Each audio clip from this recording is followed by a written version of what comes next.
O Beldia, calminho, ganhou de 1-0 com o time reserva, gol do William Gomes, o menino, né, prof, chamando a atenção, e o retrospecto com o Cruzeiro é um negócio impressionante, né? Nossa, já houve coisas no Mineirão, só 5-0 para o São Paulo, 5 gols do Dodô.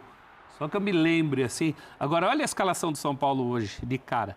Jandrei, Ferrarese, Sabino e Juan, Igor Vinícius, Longo, Marcos Antônio, Michel Araújo, Eric, William Gomes, que fez o gol da vitória, e o André Silva. Não só o gol já usada contra o Atlético Goianiense também e gerou outra vitória por 1-0.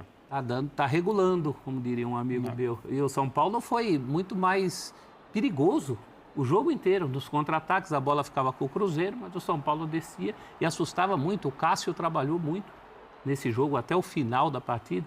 Depois o Cruzeiro tenta acordar ali, dá aquele abafa tradicional de fim de jogo. Mas não é que o São Paulo ganhou por uma bola. O São Paulo teve várias bolas. O William Gomes faz o gol quando já tinha criado bastante, já podia ter feito antes. E nomes à parte, eu acho que uma coisa que pega nesses times reservas é o fato de nunca terem jogado juntos. Sim, né? Os jogadores claro. nunca atuaram juntos. O São Paulo realmente é um resultado importante, porque o Cruzeiro é rival direto do São Paulo na faixa de classificação. A gente costuma brincar, o campeonato desse time não é contra este adversário, né?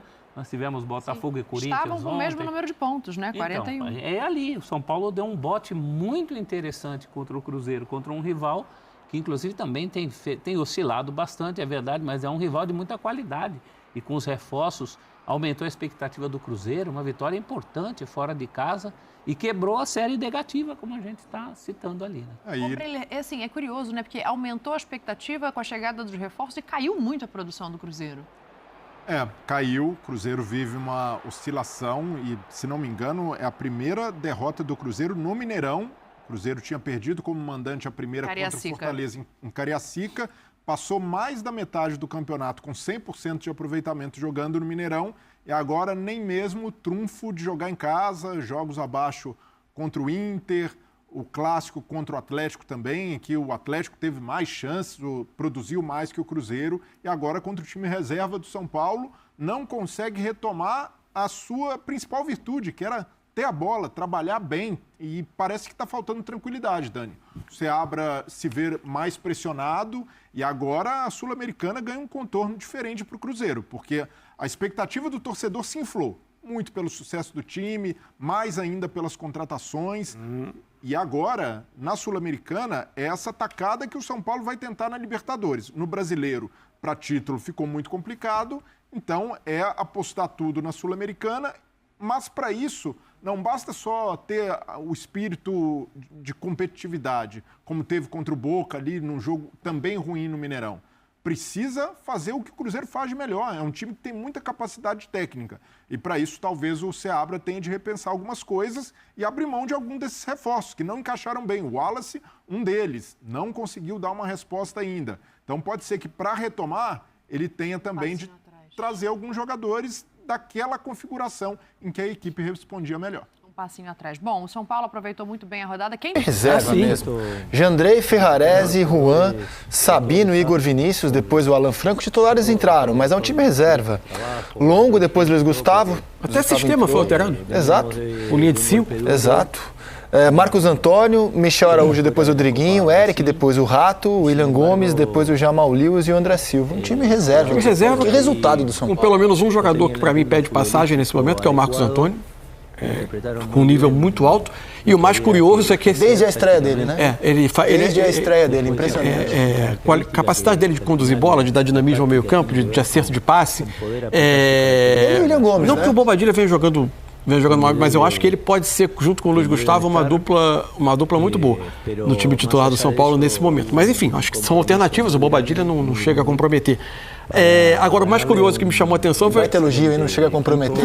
Não, acho que ele tem bons momentos. Que não chega a comprometer. Não, você nunca compromete. Tá bom, obrigado.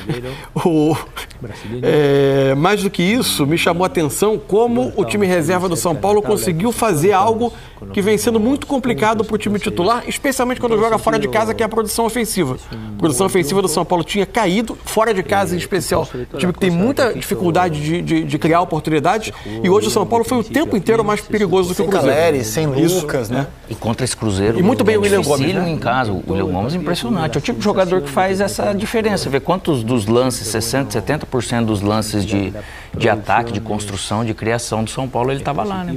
Esses dois, o Marcos Antônio, eu acho que ele deve ter um mês. Ele apareceu um mês, ele apareceu durante os Jogos Olímpicos e, assim, realmente toda vez que ele joga... A verdade é a seguinte, a gente está naturalizando uma coisa, que é o seguinte, o futebol brasileiro...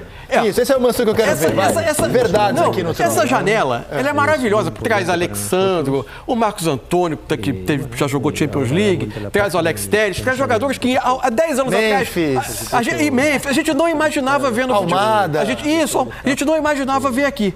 Mas aqui é certamente o único lugar do mundo em que os times estão sendo transformados a 12 rodadas no final do campeonato. A nossa janela... e aí, eu estou dizendo que isso é uma aberração em termos de você olhar globalmente o que são as janelas de registro de jogador, mas não é uma solução fácil, hein? Porque a janela ela precisa do Brasil ficar aberta até o fim da janela europeia, porque a gente é país exportador. Então tem que ter um mínimo de chance de repor alguma perda. E elas acontecem. Você ainda pode contratar atletas que estavam livres, como o Memphis. A janela quase não fecha, a janela do Brasil está sempre aberta. A janela encosta, mas não fecha. É isso. Mas o incrível é que com isso, como a gente escolheu ter um calendário de ano inteiro, e também é difícil fugir dele, não só por questão de clima, do calor, mas questão cultural, mas por causa do calendário da Conmebol, que é difícil você dar férias a jogadores no meio do ano, porque senão eles voltariam de férias para jogar oitavas de final da Libertadores.